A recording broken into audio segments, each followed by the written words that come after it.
Alô, alô! Boa noite, boa noite, boa noite. Chegando aqui para o nosso encontro de hoje. Hoje temos um convidado muito especial, psicólogo Furlaneta, psicólogo Júlio Furlaneta. Já te chamo aqui, vou só escrever qual é o assunto de hoje, tá, Júlio? Só um minutinho, já te chamo, tá? Pessoal que está chegando aqui, vou convidar você a fazer aquele movimento de mandar o aviãozinho. Traga os seus amigos para essa conversa em homenagem ao Setembro Amarelo. O psicólogo Júlio Furlaneta vai nos contar um pouco da sua trajetória como psicólogo, vai nos dar dicas importantes, vai ser um bate-papo muito sério, muito especial e ao mesmo tempo muito leve, descontraído. Tenho a honra de tê-lo como meu convidado aqui e nós vamos falar então sobre como, vou escrever aqui, o autoconhecimento pode te proporcionar uma vida além da dor. O, a Bia está aqui comigo hoje nos bastidores. Além da dor. Vou colocar a hashtag Setembro Amarelo aqui. Setembro. Bia, convida também as pessoas, ele é ótimo. A Clice, seja bem-vinda. Setembro Amarelo. Só colocando aqui, vou fixar o comentário e já vou chamar o Júlio aqui para começar a nossa conversa de hoje. Também vou mandar para alguns convidados aqui, nosso bate-papo. Façam esse processo aí também de convidar, porque com certeza a gente beneficia outras pessoas a estar com a gente, né? Então vamos lá, mais alguns convites aqui. Cadê? Deixa eu achar o psicólogo Júlio Furlaneto. Nossa, que honra, né? Setembro do ano passado, através da Eloá Ribeiro, a gente acabou se conhecendo no Setembro Amarelo, né, Júlio? Oi, Ei, boa boa noite! noite, tudo bom?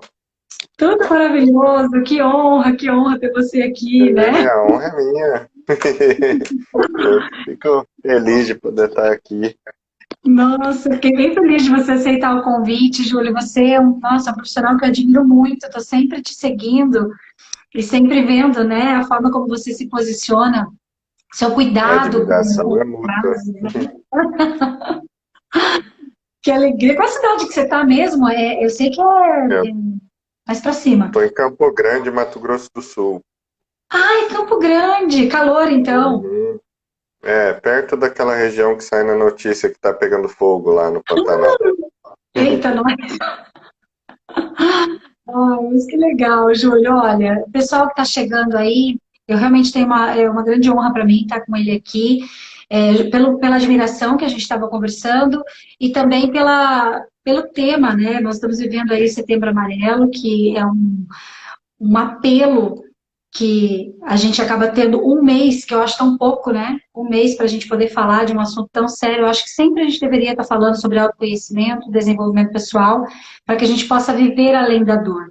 A gente sabe que as pessoas estão sofrendo, nós também temos os nossos processos de desenvolvimento pessoal, mas depois que a gente ultrapassa um certo nível de consciência, a gente volta mais rápido e não vive mais as dores dos transtornos, né, Júlio?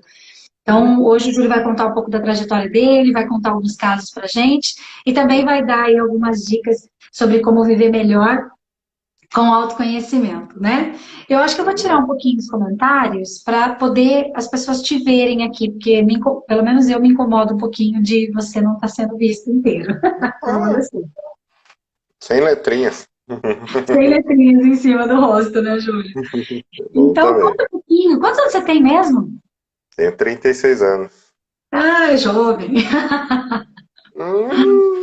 Mas vamos lá, né? É que eu fiz 40, então eu tô achando meio tiazona ultimamente. Alguém tem menos de 40, eu acho jovem. É, eu tô com uma ideia diferente da idade agora. Parece que cada dia que passa fica mais legal as coisas, né? Então, tá bem agradável a ideia de envelhecer na minha cabeça. Eu concordo contigo. Depois dos 30 foi extraordinário. Eu falei 40, então vai ser fora do comum, né?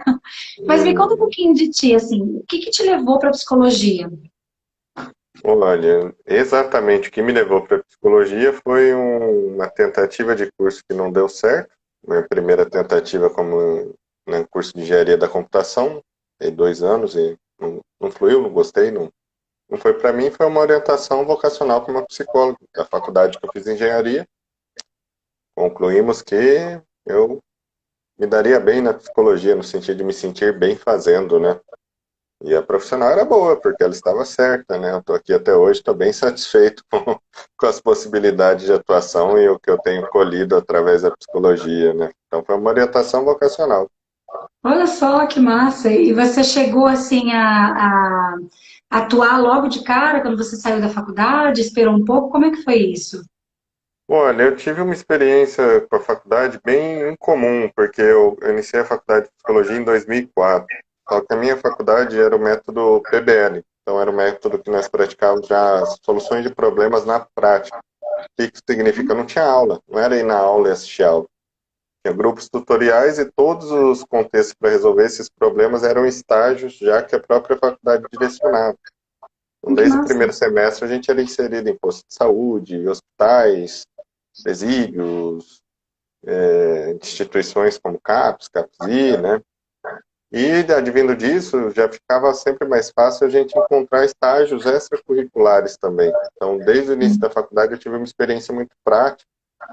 Então, por exemplo, eu fazia atendimento clínico supervisionado desde o segundo ano de faculdade, desde 2005. Então, quando eu formei, para mim, foi basicamente como uma continuidade, só que fora da faculdade, né? Quando eu formei, eu acabei trabalhando mais na área escolar, que era a área que tinha mais fluido para mim, trabalhar como psicólogo escolar nas escolas, instituições como o Kumon. De lá eu fui para atendimento de casos especiais, como na AMA, na Casa dos Autistas, trabalhando com crianças de síndrome de Down, como na Pestalozzi. E dali eu parti para o consultório, para a clínica. Falei, agora eu vou ter um espaço para eu poder atender essa demanda dentro de uma liberdade maior, né, montando uma estrutura da forma como eu achava que seria mais adequada, né, para poder com mais liberdade também. É diferente você estar prestando serviço dentro de uma instituição, né, por mais que Uhum. envolva uma boa diretoria, bons profissionais, você acaba encontrando algumas limitações de algumas maneiras. E isso foi em 2010, nessa transição para a área clínica. De lá eu fiquei, estou até hoje. Cheguei a fazer algumas prestações de serviço em município, estado, alguns projetos, mas sempre se agora sem deixar a clínica, né? Então fiz alguns trabalhos na área organizacional, mas sempre com foco na clínica, deixava os projetos de forma secundária, né? Nossa! E como é que foi essa fase de atender? Porque, assim, autismo, síndrome de Down, são casos profundos, né? São questões aí, inclusive, que a sociedade não entende muito bem. Como é que foi ser tão jovem, inclusive, psicólogo nesse tipo de instituição? Olha, foi bem desafiador, na verdade, porque o que que eu percebi? Eu sou uma pessoa muito apegada à ciência, né? Eu gosto muito de entender como as coisas funcionam e valorizo muito a ciência. Então, principalmente na nossa área de humanas, que já tem um certo descaso com coisas que no 2 mais 2 não dão 4, vamos colocar assim, eu sempre Uhum. tentei entender mais a fundo para ver o embasamento daquilo. E mesmo sendo assim, estudando muito nesse sentido, quando você vai para uma AMA, por exemplo, uma casa de autistas, você percebe que o livro não te conta 1% do que é um ser humano daquele, né, com aquelas características específicas. E eu fiquei surpreso no sentido de ver, eu vi o contrário, né, quando eu fui atender, por exemplo, autista, eu esperava atender pessoas limitadas em alguns sentidos, que era o que ficava mais em evidência, né, por exemplo, dificuldade na comunicação, demonstração de afeto, oscilações abruptas de humor, algumas coisas que dificultam o dia a dia dentro de uma normalidade que é considerada no que se exige de um ser humano hoje em dia, né? E lá eu Uhum. senti o contrário. Eu sentia que eles tinham potencialidades e capacidades muito mais amplas que a nossa de perceber, né? Por exemplo, tinha um menino de 8 anos, ele não mantinha contato visual nenhum comigo, não falava nada, mas ele entrava na minha sala, derrubava um negócio, comunicava do jeito dele ali. E depois, quando eu conversava com a mãe, ele abria um pouquinho mais quando a mãe estava próxima, ele percebia tudo. Eu falava, mas como que é possível? Ele nem trocou informação direta comigo, ele nem olhou para mim, ele nem nada. Como que ele percebeu tanta coisa? Às vezes um guri da mesma idade, sem um quadro autista, não consegue ter esse feeling, esse toque, né? E aquilo foi me chamando a atenção. Eu só pisei no freio, senão eu ia largar tudo e começar a ir para a área científica, entrar no mestrado, entrar em tese para querer aprofundar mais no estudo, né? Depois não dá para fazer as duas coisas ao mesmo tempo, né? Com alta intensidade. Ou você é Sim. o cara que trabalha na rua, ou você é o cara que está dentro do laboratório fazendo experimento ali, ou estudando teorias, no nosso caso, né? Com os Uhum. cientistas. Então foi bem assustador de início, mas bem gratificante de sinal. Tanto é que até hoje vem muito autista para mim por causa desse trabalho, né? Hum. Foi uma coisa que me marcou bastante, eu gosto de fazer lá no consultório. Eu estou com 2 clientes autistas. Nossa, olha que interessante. E aí você atende o paciente mesmo. Você chama de paciente, de cliente? Eu gosto do termo consulente. Eu, por mim, uso o termo consulente. Eu só não falo ele com tanta frequência que eu acho que ele fica meio confuso para quem não usa e principalmente para quem não trabalha nada na área da saúde. Né? Só consulente. Uhum. Aí eu prefiro cliente. Porque eu acho que Uhum. o paciente ele pode ser mal interpretado como alguém doente, para quem não trabalha na área da saúde também. Então tem um pouco de receio com o termo paciente. Uso Uhum. dependendo da pessoa que eu converso. Sim. Até tem uma questão do paciente ter como se fosse uma passividade, né? Eu vejo que paciente, como se ele estivesse Também. recebendo de forma passiva. E, na verdade, o paciente ou o cliente ele tem que ser ativo no próprio processo, né? Na terapia é o Vamos dizer contrário, assim. né? Ele está ali É. para ele fazer as coisas. A gente é só uma ferramentazinha, mais ou menos, do processo. Facilitador, eu costumo dizer, e olha lá, né? Às vezes mais Boa palavra. dificultador, dependendo da situação. Às vezes, né? Às vezes nosso papel é dificultar no sentido de empurrar a pessoa para o enfrentamento daquilo que ela precisa lidar também, né? É de ser É, visto dessa forma. tem sempre esse outro lado, né?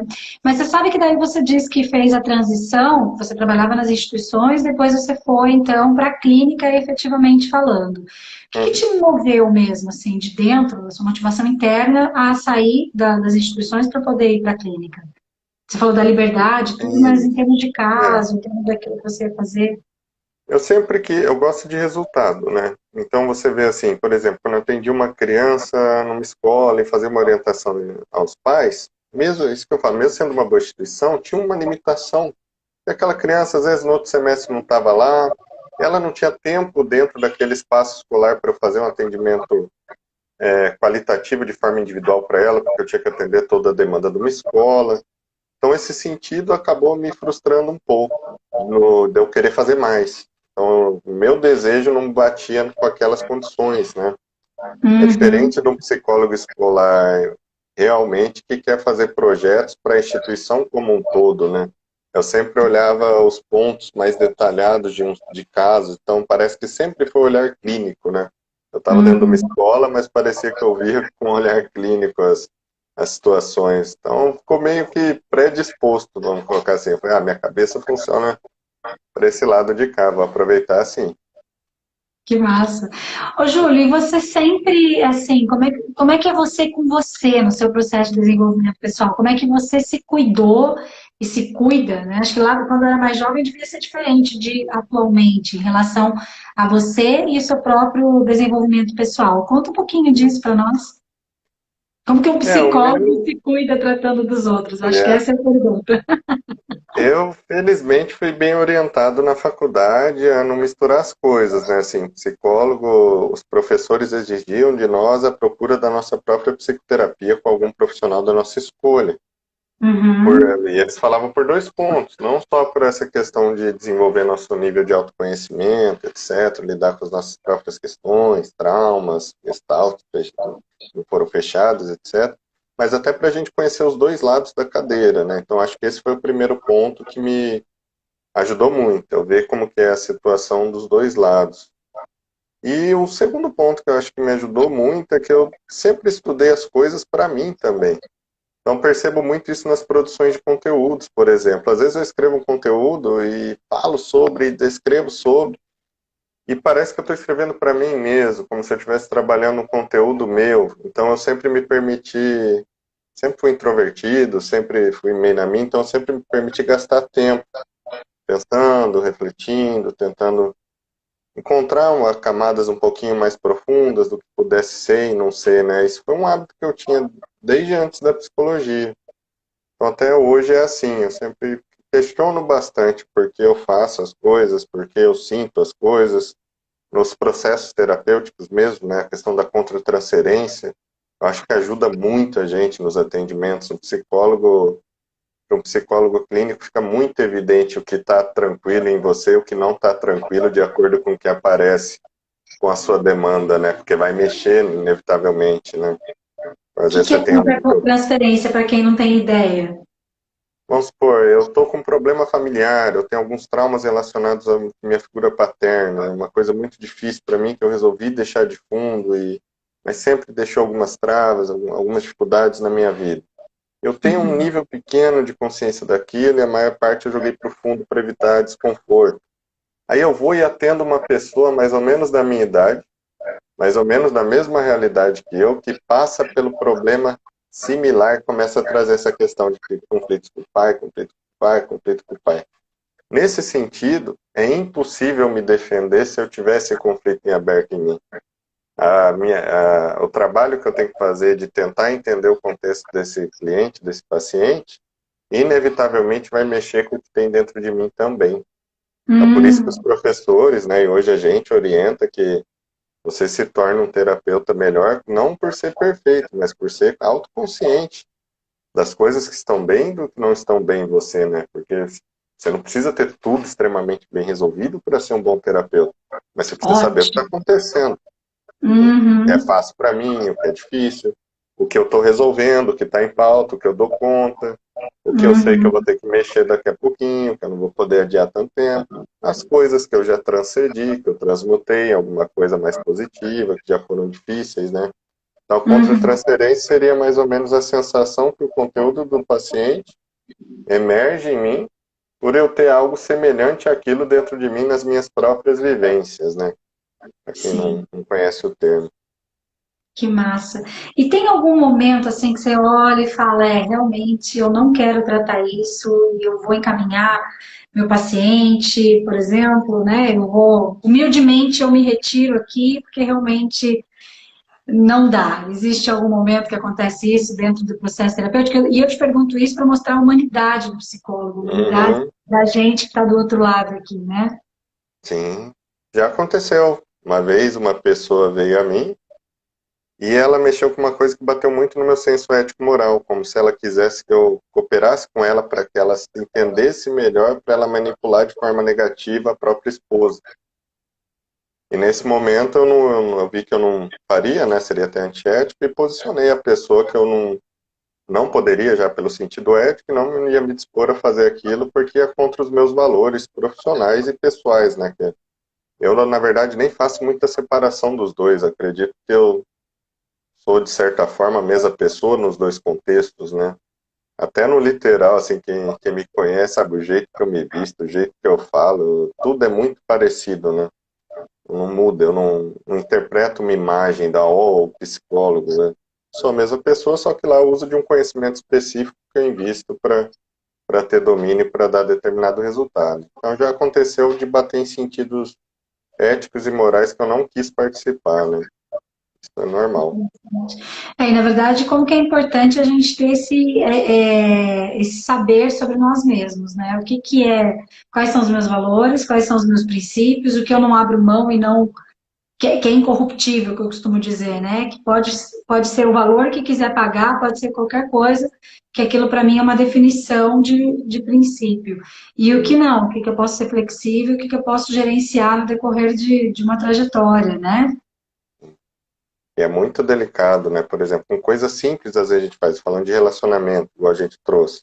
Quando uma Uhum. pessoa chega a mim buscando melhoria no relacionamento, ela vai para a terapia com essa intenção, né? Ah, meu relacionamento está à deriva, e eu estou vindo aqui como uma tentativa de entender, melhorar, ajustar alguma coisa. Talvez outra pessoa venha aqui também, você encaminha para outra pessoa, a gente faz casal. Tudo. Ah, eu sou tão franco com a pessoa que eu falo, ó, você sabe que você vindo aqui ou não, existe a possibilidade de um afastamento. É uma coisa, todas as possibilidades são possibilidades, então não tem como fazer comprometimento nenhum com você que nós faremos um trabalho, você vai melhorar, isso vai dar um resultado positivo e vai fazer uma junção, vai fazer um reconciliamento, uma reconstrução da sua relação. Eu até explico que às vezes dá o contrário. Às vezes vocês estão afastando por não terem mais a mesma sincronia. E às vezes essa pessoa não está bem. Se você melhorar um pouquinho, começar a pensar numa outra frequência, talvez isso te afaste mais ao invés de te juntar. E às vezes essas conversas iniciais são muito boas que a pessoa percebe que ela fala, então não quero mexer nisso agora. Já aconteceu também, ela fala, então é melhor eu não fazer. Eu queria vir só no sentido de ter certeza que a terapia me ajudar a manter meu relacionamento. Eu falo, isso eu não posso afirmar para você. Eu posso afirmar que vai, com certeza, ajudar você a ter mais saúde mental, emocional, qualidade de vida. Vai te direcionar a isso. Mas um resultado eu não tenho, é fora da minha alçada. Eu não tenho esse poder, né? Sim. Esses enfrentamentos francos, assim, são coisas comuns, né, de acontecer. Uhum. E tem que ter uma propriedade muito grande para você poder bancar esse posicionamento, né? E isso, você acredita que esse posicionamento, de você conseguir ter essa sinceridade, essa clareza com o cliente que está chegando, para você, isso é algo adquirido com a sua experiência, ou isso é um posicionamento técnico natural para um profissional de ajuda? Fala um pouquinho sobre isso. No fim, a gente está trabalhando até um pouco mais essa questão do profissional de ajuda aqui, eu acho legal. Tem bastante, eu pelo menos tenho bastante cliente terapeuta também, psicólogos e Eu afins. tenho também. Mas Ah, acho que é é? legal, Olha só. assim, para quem está assistindo, para visualizar o trabalho como um todo, né? Qualquer atividade, qualquer prestação de serviço que você faça, você pode visualizar em analogia aquilo que está sendo dito, né? Uhum, Sobre a uhum, postura, eu, apesar de ser totalmente apegado à ciência, acho que o conhecimento empírico tem um valor absurdo, absurdo, absurdo, absurdo. A riqueza de uma experiência após a outra e a possibilidade de trabalhar essas informações te dão uma capacidade de se desenvolver absurdamente. Como eu vejo, é muito diferente do que eu sou hoje para o que eu era 6 meses atrás, para o que eu era 3 meses atrás. São curtos períodos de tempo que eu paro uma pausa e falo, meu Deus, olha só, eu agi assim, hoje eu não faria aquilo. Então, eu acho que não tem como ser só uma técnica propriamente descrita ou explicada de forma pragmática, didática e interpretada de forma racional. Seria uma mistura das coisas, né? Você vai ter que ter um entendimento, tem que saber o que você tem que fazer em cada área de atuação, né? Obviamente, você não pode estou, mas você vai ter que lidar com seus próprios enfrentamentos, né? Por exemplo, a gente falou de contratransferência. No início não era tão simples para mim fazer um posicionamento, porque eu tinha dificuldade de fazer os enfrentamentos na minha própria vida. Era difícil para mim ir para cima das coisas no sentido de pôr posicionamentos. Isso sim, isso não, isso vem, isso não vem. Aí o que eu estou uhum, querendo dizer com isso? Eu tive que trabalhar isso em mim, pessoalmente, para isso interferir indiretamente no meu serviço, para eu poder conseguir também me apropriar desse trabalho que estava sendo feito aqui para minha atuação como psicoterapeuta. Então não uhum. tem como separar, né? Não é o Júlio terapeuta consegue fazer isso e eu na minha vida estou todo inibido e não consigo fazer esses contatos. Acho muito improvável essa interpretação de papel, principalmente algo de longo prazo, sólido e bem construído, né? Às vezes a pessoa consegue fazer eventos isolados com muito esforço e desgaste, um nível de atuação ou outro, né? Mas ela Uhum. ser todo dia, você pega pra gente que tem consultório, a gente trabalha basicamente 3 períodos. Não é o dia inteiro, você não vai conseguir fingir ser, né? Ou fingir sentir alguma coisa todos os dias, várias horas por dia, né? Sim, com certeza. E a gente estava até comentando um pouquinho antes da gente entrar aqui da dificuldade que às vezes as pessoas têm de chegar para a terapia por causa dos rótulos, dos preconceitos. Ah, você é louco. Meu pai mesmo, é engraçado me lembrar disso, hoje a gente dá risada disso, né? Mas quando eu estava na faculdade, que eu precisei fazer terapia, eu tive uma depressão bem, bem forte, bem profunda, né? E aí eu fui pedir ajuda para eles, falei, olha, eu preciso fazer terapia, meu pai, e eu na faculdade de psicologia, meu pai, mas pra que terapia? Meu pai, eu preciso me tratar, mas pra que gastar dinheiro com isso? Mas vai, como é que eu vou ganhar dinheiro com isso, então? Mas quantos preconceitos tem, né? Quantos medos tem de se chegar para um processo ser intitulado de louco, de perturbável, qualquer coisa do gênero? Como que é isso para ti? Ó, esse aí é bem, eu acho bem interessante, porque também passa por um movimento muito rápido, né? Por exemplo, quando eu abri a clínica, eu fui iniciar um trabalho de marketing para posicionar minha clínica dentro do mercado de trabalho, para aprender a fazer isso, assim, em 2010. Eu lembro que os conteúdos que eu produzi, igual hoje, um monte de gente produz conteúdo, né? Mas antes não era muita gente que produzia, até porque as redes sociais não eram o que são hoje, né? Instagram nem Uhum. existia, Facebook era uma transação de Orkut para Facebook, era um outro planeta isso daqui. É Então, verdade. eu lembro que os conteúdos que eu produzia era basicamente conscientizando as pessoas do que era possível ser feito em terapia. Olha só. Eu, Ah. eu tentava explicar, ó, porque às vezes a pessoa achava que terapia era só coisa para depressivo. Daí eu escrevia numa linguagem, ó, talvez você está com problema no seu relacionamento, uma terapia pode te ajudar. Talvez você está com dificuldade de ganhar dinheiro, uma terapia pode te ajudar. Talvez você não está bem com seu pai, ou com sua mãe, ou com seu filho, uma terapia pode te ajudar. E comecei a falar sobre isso. Então, Uhum. falo por causa da transição, porque você vê hoje, você não precisa mais explicar o que é terapia. A pessoa sabe para que serve o psicólogo, pelo menos a pessoa que tem acesso à informação, tem um nível educacional mediano, vamos colocar assim. Então, hoje a gente já Uhum. pode falar de assuntos dentro da terapia com mais profundidade, né? Coisas que abordamos dentro do processo psicoterapêutico. E a mudança também de cá para cá é que no início falava-se menos sobre pessoas adoecidas mentalmente. É igual uma palestra numa live que eu fiz com a doutora Cássia Rodrigues, a gente falou sobre homossexualidade. Uhum. Falava-se de outro jeito sobre aquilo, e hoje fala mais abertamente. Então, aqui atrás, como falar de outro jeito, se associava a doenças mentais com maior intensidade, não que não seja feito ainda hoje, como frescura. Então, pô, como uma Uhum. pessoa com depressão, pô, sai dessa. Porque é muito difícil uma geração que não foi estimulada a abstrair e entender algo que ela não pega. Né? Ela vê Uhum. uma inflamação no corpo, um corte, um machucado, uma catarata. Nossa! Agora ela tentar visualizar o impacto de algo que ela não toca, isso era muito mais difícil 10 anos atrás. Hoje não é tão difícil, por quê? Porque hoje todo mundo fala. Hoje você conversa com as pessoas, fala em um iniciozinho de crise de pânico. Não é incomum você ouvir alguém falando que teve uma disritmia, formigamento na mão. Na verdade, é incomum não ouvir numa roda. Você sentar numa roda, alguém já teve. Eu falo para as pessoas, hoje você senta em rodas, pessoas sentam com pessoas normais, seu convívio. É incomum numa casa onde vivam 5, 6, 7 pessoas, pelo menos um não tomar um tarja preta. É Boa. incomum. É incomum. O comum é ter. E mais de um. Então hoje virou uma realidade tão forte que não tem como mais fazer esse evitamento. Porque adoece. Aquela questão do senso coletivo dominante criar a realidade, né? A realidade hoje é outra. Então as pessoas que ontem viram como frescura, hoje talvez passam por sintomas de um CID.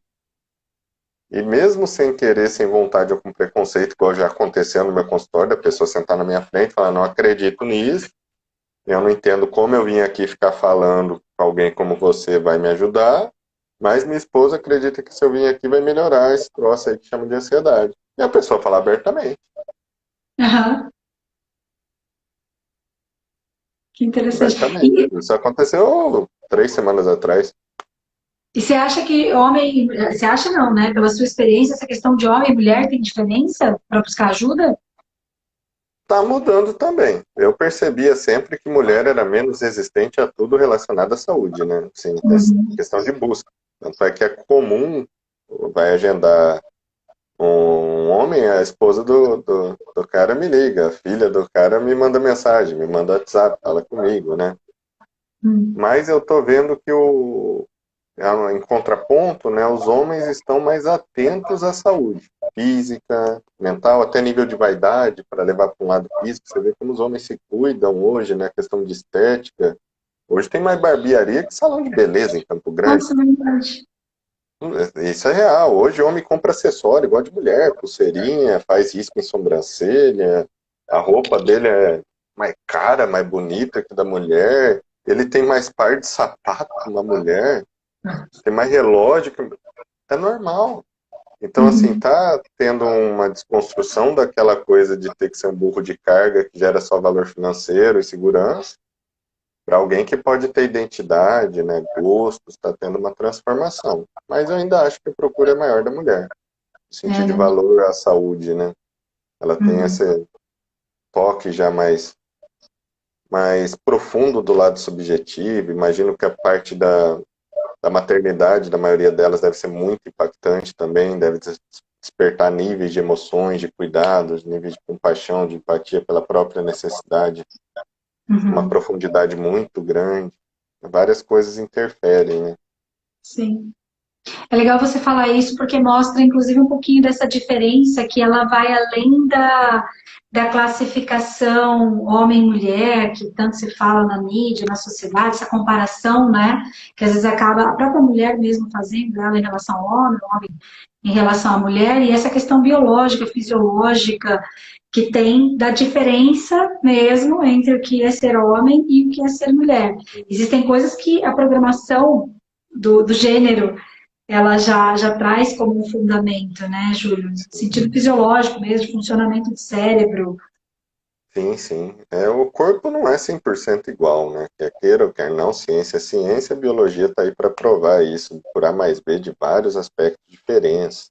E um ponto que eu trago muito para a sessão, não trago nessa nomenclatura, mas trago a questão yin e yang, a questão masculina e feminina. Energia masculina, feminina. No sentido de coisas mais masculinas, entre aspas, e coisas mais femininas, entre aspas, da pessoa buscar um equilíbrio nela daquilo, né? Tanto para homem quanto para mulher, independente de gênero, dela conseguir ter um certo nível de objetividade, de atitude, até de agressividade para lidar com algumas coisas no bom sentido, de ir para cima das situações para resolver de forma boa, mas também saber a hora de ter paciência, de ser amoroso, de retrair, de saber ouvir, de lidar com as próprias emoções, né? Então você percebe que as pessoas, independente do sexo, do gênero, que tem isso em equilíbrio, independente de ser homem ou mulher, tendem a ter mais saúde emocional, tendem a ter mais saúde mental, física. Pelo menos os meus atendimentos ficam nítidos. Se você vê um homem muito com a parte masculina em evidência, ele acaba causando conflitos com as vivências relacionadas às imagens femininas, e aquilo vai duplicando, vai para o relacionamento, vai para a empresa, vai para o emprego. E você vê o contrário também, né? Hoje a gente vive num mundo que tudo é possível. Não que antes não fosse, mas hoje você entra numa academia, tem mulher mais forte que homem. Tem aquelas Uhum, pernas desse tamanho, que basta mais. Tem mulher que ganha muito mais dinheiro que homem. Não é pouco, é muito. E você vê que tem homem que tem capacidade de lidar com as emoções muito mais profundamente que mulheres. Então, uhum, assim, só que daí se virar um desequilíbrio contrário, também não vira nada, né? O que que adianta um homem fraco como um homem, que até entende algumas coisas emocionais, mas não consegue trabalhar, ser funcional, se posicionar, criar um nível de dependência, né? Ou o uhum, contrário, uma mulher muito forte, que ou trabalha, constrói, faz, desfaz, mas a vida íntima é jogada de lado, os contatos sociais e familiares são desestruturados, fragilizados, aquilo causa mal-estar, causa ansiedade, causa doença, causa somatização. Essas questões as pessoas estão começando a entender que a extremidade para qualquer um dos lados tende a gerar desconfortos, né? E estão entendendo pelos próprios resultados, os resultados negativos que colhem da própria ação, né? uhum. E falando nisso, né, o que que você sente, ou melhor, não é nem sente, porque você vê chegando mesmo, quais são as dores que mais estão trazendo as pessoas para um processo de autoconhecimento, de terapia, consultório mesmo? Eu tenho visto que a intimidade, de forma geral, tem sido algo difícil. Eu falo intimidade não só de casais, relacionamentos, mas contato humano. Parece assim que vem muito essa questão das pessoas estarem tipo com um escudinho umas com as outras, seja dentro da própria família, seja se relacionando com o cônjuge, com o namorado, com o rolo, ou socialmente, como se tivesse um medo de um sofrimento, dores ou situações mal resolvidas que inibem que ela consiga se sentir à vontade com tal coisa. No meu tem muita gente com experiência, esse ponto pega, experiências passadas que não foram bem digeridas Uau. que fazem com que elas não consigam acessar um nível mais profundo nas relações. É bom falar, eu falo que não só íntimo, porque às vezes pode ser uma amizade, um contato no trabalho, né?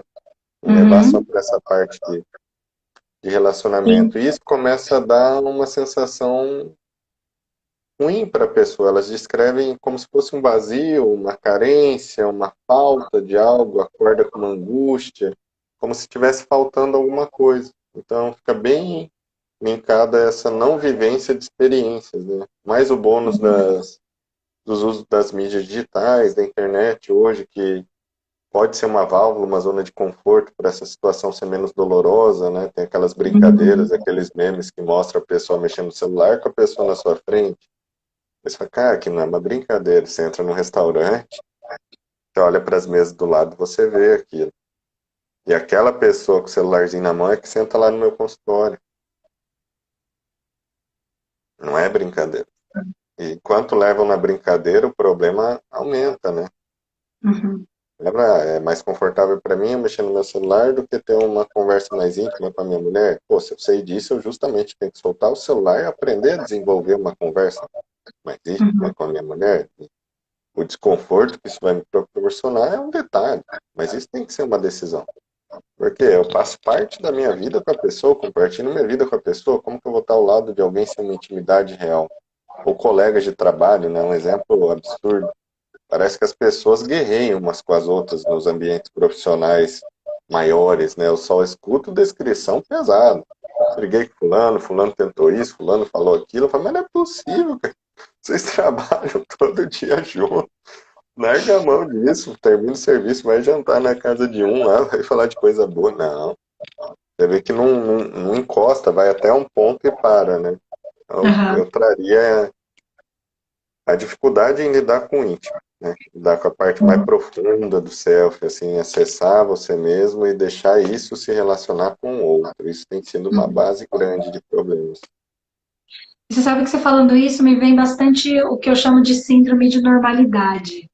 Porque, assim, eu acho que as pessoas acabam ficando até um pouco confusas, porque elas viram tanto isso em casa, e ao mesmo tempo elas estão vendo isso acontecer de forma tão comum ao lado delas, né? Ah, o fulano de tal, não, mas o casal briga o tempo inteiro, a gente ainda é menos pior do que eles, porque a gente não grita. E aí faz um tipo de comparação, mas ao mesmo tempo dentro de uma base de normalidade, porque está tão acostumado, então, a gente está dentro da normalidade, não precisa tratar. Como é que você vê isso? Isso eu já vejo assim, é uma palavra que eu estou batalhando para tirar do meu vocabulário é normal e normalidade. Eu estou tentando chamar ela de comum. É uma coisa que eu estou Hum, trabalhando comigo e tentando passar isso para os outros. E comum, pode ser o que mais acontece, mas não é o normal, porque o normal é o amor incondicional, é a saúde, é o bem-estar, é a prosperidade. São as coisas que ah, fazem bem ao corpo. Aí você fala, da onde você tirou isso? Ué, você pegar a tesoura aqui e cortar o braço, seu braço vai tentar se curar sozinho, porque é o normal do corpo ter saúde, se regularizar, se autorregular. É só testar, corta aí que você vai ver, ele faz sozinho, sem você fazer força nenhuma. Isso serve para a psique também. Em português meu, se você não fizer cagada e não colocar uma força contrária, você vive feliz e contente a vida inteira. É só não fazer nada de ruim. Então é uma escolha, né? E esse não é o normal dentro do que estava falando, né? As pessoas não tendem a fazer isso, até se você colocar nível de educação. Por exemplo, eu não fui treinado com alguém indo lá na minha escolinha desde a pré-escola. Julinho, você tem que lidar com as suas emoções. Nós temos que falar sobre psicologia, sobre existencialismo, sobre fenomenologia, sobre teologia, sobre área civil. Eu fui tendo que descobrir isso na paulada depois de velho. Nunca ninguém me explicou que essas coisas eram significativas.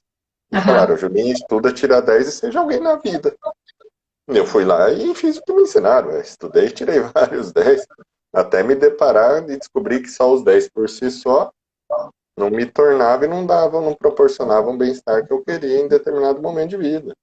Então você pega esse senso coletivo, não que sejam as melhores escolas, mas eu estudei em ótimas escolas particulares, eu tive acesso a boas informações, então fico imaginando níveis mais baixos de informação, que são, a maioria das pessoas nem tem esses acessos a recursos, né? Pais classe média que podem pagar algumas situações assim.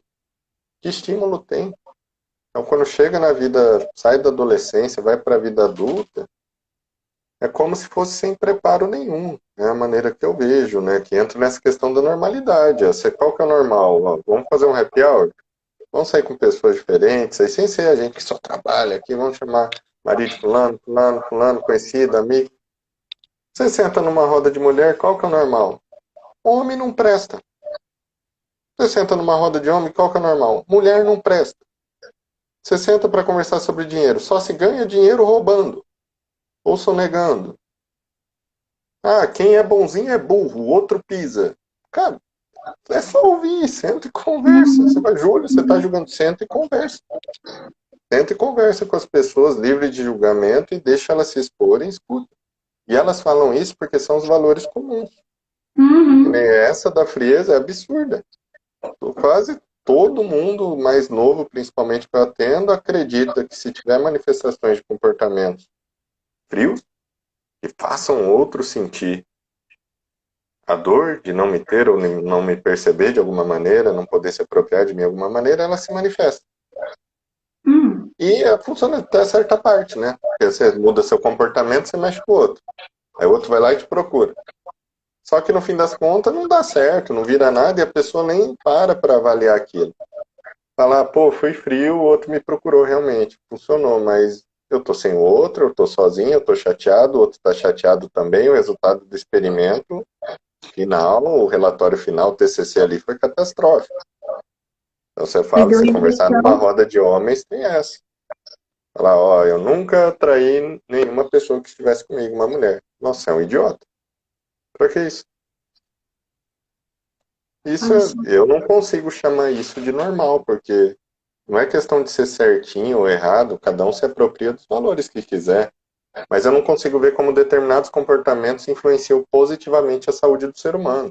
Entende? Eu não sei como eu, traindo a minha mulher e mentindo para ela, eu vou prosperar mais no meu relacionamento e nós dois vamos ter mais saúde e mais intimidade e crescer muito. É difícil visualizar isso. Em 10 anos de atuação, nunca chegou um caso para mim que viesse me provasse o contrário, né? Se aparecer algum, até relato, mas não teve alguém que fez um caos e colheu maravilhas. O normal é uma coisa perigosa. E a pessoa vai tentar duplicar o que o senso maior faz para se sentir acolhida. O ser humano é um ser social por natureza. Ele quer se sentir seguro fazendo parte dos grupos dominantes, né? Você vê isso na política, por exemplo. Hoje, agora todo mundo fala de política. E você pensa, caramba, até ontem ninguém sabia nada de política. Nunca ninguém leu um livro, nunca ninguém leu história, nunca ninguém nem leu o código nosso aqui do Brasil. E do nada, porque um conhecido publicou tal coisa, essa pessoa tem uma opinião formada, um posicionamento formado, e ela briga com qualquer um por causa daquilo e acabou. Por causa de uma frase que ela leu com o nome de uma pessoa que ela gosta ou confia, ou se sente subordinada, igual uma figura paterna, materna. Uma frase. Criou uma crença naquela pessoa. E isso agora, por causa desse senso de pertencimento? Eu gostei desse movimento. Fale mais sobre isso. É confortável, né? Você chegar numa roda, é isso aí, todo mundo te acolher e ficar aquela sensação gostosa que os outros te entendem, entendem suas dores, entendem o que você passa, entendem as suas dificuldades. Aí você chega numa roda, 10 pessoas, 5 ali estão com dificuldade financeira. Aí um fala lá, no Brasil é difícil ganhar dinheiro de forma honesta, tem que trabalhar demais, você come, você não ganha dinheiro, estuda muito, e não ensina a gente, só quem nasce em berço de ouro, aquelas mais do mesmo, né? Aí você sente aquilo também. Você não nasceu em berço de ouro, você também não ganha um dinheiro, você fala, é verdade, essa é a realidade última do universo, quem não nasceu rico passa fome, ponto. Aí os 5 vão ficar falando aquilo, batendo panela, que droga, não nascemos rico, pula da ponte, e vive assim, e leva isso pro consultório. E leva, bom, se pelo menos vai para o consultório, menos mal, né? Porque pelo menos tem um direcionamento. Ô, Júlia, falando em consultório, eu, por mim, a gente ficava até meia-noite conversando aqui, inclusive. Eu gosto também, é bem agradável falar sobre coisas relevantes, né? Eu considero relevantes, qualidade de vida do povo. Você sente assim que então a pessoa, para ela pertencer, ela acaba falando mais do mesmo, coloca como verdade absoluta tudo aquilo que o senso comum está falando. O contrário, obviamente, é verdadeiro, né? Mas então quer dizer que o autoconhecimento talvez ele leve para um processo mais solitário? Como que é isso na Com tua visão? certeza, inicialmente, com certeza, com certeza, com certeza. A pessoa que decidir, ó, eu quero me conhecer melhor e ser eu mesmo. Ah, amiguinha, amiguinha, você vai levar pancada de todos os lados que você imaginar. Não vai ter colinho em canto nenhum. Só de um mestre, de um terapeuta, de alguém que está te ajudando ali. Ou dele. Hum, O resto você esquece, é pancada tudo quanto é lado. Por quê? Imagina o seguinte, vamos pegar um exemplo simples. Eu decidi parar de beber cerveja, tomar vinho e parar de comer carne. É uma decisão simples, não quero mais, porque vi uns vídeos que mata bicho lá, não quero mais participar disso, e álcool, tô cansado de... Eu sei que álcool é um depressor, tenho conhecimento da interferência dele em GABA, glutamato, então vou dar uma aliviada aí, pensando, focar um pouquinho mais na minha saúde física e na parte espiritual que eu associaria ao não comer carne. Tomei essa decisão. Eu construí uma vida até hoje com todos os meus amigos fazendo churrasco, familiares e tudo, até todos os fins de semana. A maioria bebe, nem que seja socialmente, em eventos. O que você acha que vai acontecer amanhã no dia que eu sentar no churrasco e eu falar não bebo mais, me dá uma água com gás e me serve uma alface? Vão bater palma para mim? isso é Vão me chato. zoar e me infernizar até eu me afastar daquele grupo. Ou eu voltar a Ou tá. beber. Isso eu tô falando, olha, eu dei um exemplo de uma coisa, comida, bebida. Agora imagina um valor, uma postura mais complexa, que tem uma repercussão mais ampla ainda na sua vida. Você fala, não vou fazer mais tal coisa, não vou mais agir de tal forma que envolve toda a sua vida. Eu falei de comida. Faz o teste, pega uma coisa qualquer e fala, por exemplo, ó, eu não reclamo mais, não vou reclamar mais nem falar mal de homem e de mulher. E senta na roda das mesmas pessoas amanhã e na hora que elas começarem a reclamar e pedirem sua opinião, você fala, ó, eu estou colocando como propósito para mim não me colocar mais nessa vibração, nesse ponto de energia, porque eu estou buscando outras coisas. Ai, que escroto, certo? Todo mundo faz o teste. Queira ou não, dá para fazer teste. O que é ciência? Você estuda um negócio, usando todo o conhecimento anterior a ele, e faz teste. Né? Tanto é que a psicologia explodiu com Watson, Skinner, tiveram os testes lá, teste psicológico, tiveram laboratório. Foi aquela explosão que a ciência realmente deu. A psicologia deu aquela guinada, falou, agora vocês estão muito firmes e consolidados porque você deu um choquinho no rato. Parabéns. Pronto, agora a gente pode falar que psicologia é ciência.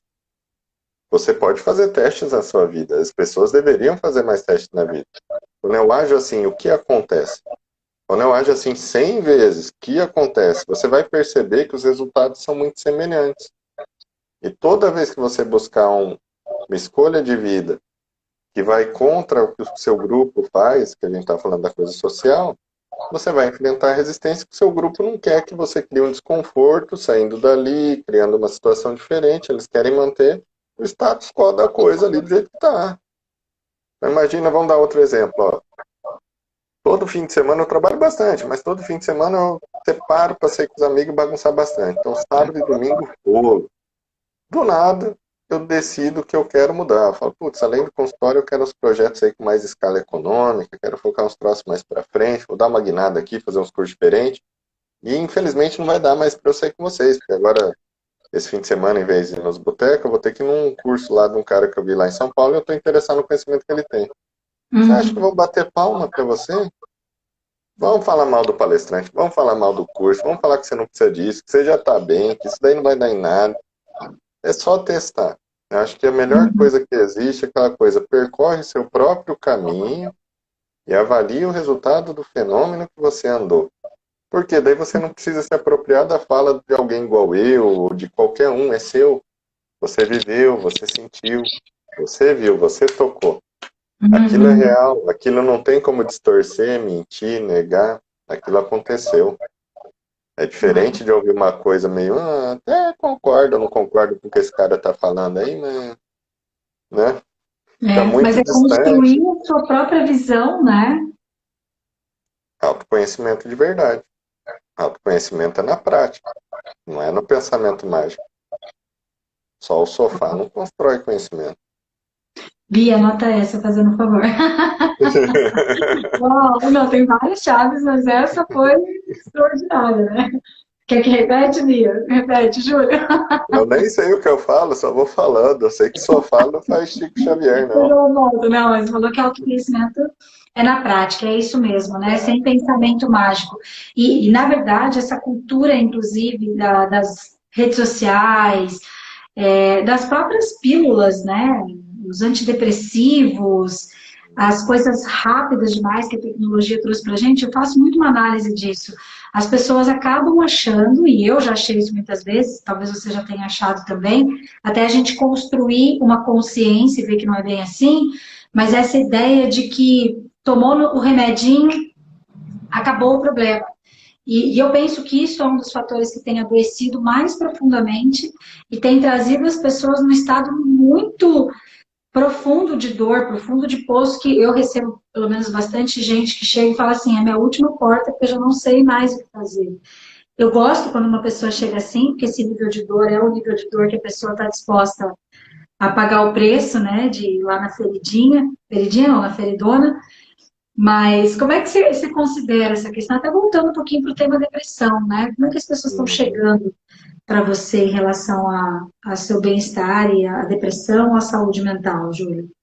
Eu faço uma analogia bem simples a isso, para a pessoa entender. Quando ela chegar, a pessoa chegou com um transtorno depressivo moderado, ou seja, vamos colocar um leve, e ela quer esse imediatismo, porque ela está no que a gente falou anterior a isso, numa cultura onde as pessoas querem. Eu vou na academia, eu tomo bomba e cresço um dia, emagreci um dia. Eu vou no remédio lá, eu tomo um remédio, eu perco a fome, perco o apetite, emagreço. Eu tomo os remédios lá, eu tive insônia a vida inteira e de repente eu durmo. Eu compro um objeto, um celular mais caro, alguma coisa que ele me dá um prazer imediato muito grande. Então, a gente está inserido nisso, porque a gente está inserido num momento de altíssimo consumo capital, né? Gira muito dinheiro, vende muita coisa. Então, todo mundo que está lá em cima, que ninguém nem para pensar nisso, vai estimular tipos de comportamentos imediatistas para você consumir mais. Só que aí é outra conversa. Só que em relação a pessoa trazer isso para nós, para o nosso lado de atuação, eu falo para ela bem simples, ó, a vida é uma conta bancária. Só isso. Como assim? Ó, o dia tem lá, você dorme 8, você tem mais 2/3 para você tocar, então vamos supor que você tem 16 horas de dia consciente. Tem gente que tem níveis de consciência até no sono, mas vamos pegar só essas 16 aqui. Uhum. Aí você, nessas 16, você nem se dá conta, mas há mais de 50% desse período, você passa produzindo uma neuroquímica horrorosa, com pensamentos ruins que desencadeiam emoções ruins, com hábitos ruins, com uma nutrição ruim, em ambientes tóxicos, ruins, pensando coisas ruins para você. Beleza. Por que é uma analogia banco? Toda vez que você tem um pensamento ruim, que desencadeia uma emoção ruim, que você tem uma ação física ruim direcionada para o seu corpo, você foi lá e pegou dinheiro no crédito, pegou dinheiro no cheque especial. Toda vez que você teve uma boa ação, você fez alguma coisa de positivo para você ou para o outro, você teve um pensamento, uma emoção, algo que gerou um resultado positivo, você depositou dinheiro. Aí o que eu falo para a pessoa? Você chega no momento que a dívida está muito grande. E se você pegar, eu gosto dessa analogia, porque quando você pega a pessoa endividada financeiramente, uma Sim. pessoa que não tem uma boa habilidade econômica, administrativa, contábil, ela parece que ela não consegue ver como sair daquilo. Às vezes você chega para Uhum. a pessoa e fala, primeiro a gente só precisa trabalhar, só ganhar um dinheiro e ver como você para de criar menos dívida. Aí é só tentar pegar qualquer fragmento de dia, mudar um pouquinho para ser menos pesado e do outro lado ser um pouquinho mais positivo. Aí é a parte Uhum. que a pessoa fica triste, que ela fala, putz, tem juros, né? Então você passou aí, ó, você tem 40. Dos 20 aos 40, pegando dinheiro do cheque especial e deixando dívida em cima de dívida, fazendo acordo. Aí nos 40 você decidiu que está doendo. Não conseguiu levantar da cama e trabalhar mais, tomou uns remedinhos e se tocou que ficou doente.